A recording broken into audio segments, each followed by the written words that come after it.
بسم اللہ الرحمن الرحیم۔ السلام علیکم ورحمۃ اللہ وبرکاتہ۔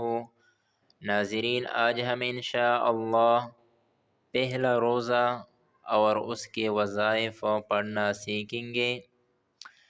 بعد از نماز فجر اللہ تعالی کا اسم مبارک یا رحیم 133 مرتبہ پڑھیں۔ بعد از نماز ظہر اللہ تعالی کا اسم مبارک یا کریم 133 مرتبہ پڑھیں۔ بعد از نماز عصر اللہ تعالی کا اسم مبارک یا رزاق 200 مرتبہ پڑھیں۔ بعد از نماز مغرب سورۃ الفاتحہ 40 مرتبہ پڑھیں۔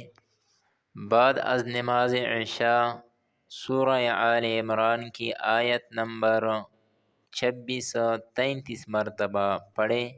سورہ آل عمران کی آیت یہ ہے: بسم اللہ الرحمن الرحیم، قل اللہم مالک الملک تؤتی الملک من تشاء وتنزع الملک ممن تشاء وتعز من تشاء وتذل من تشاء بيدك الخير إنك على كل شيء قدير۔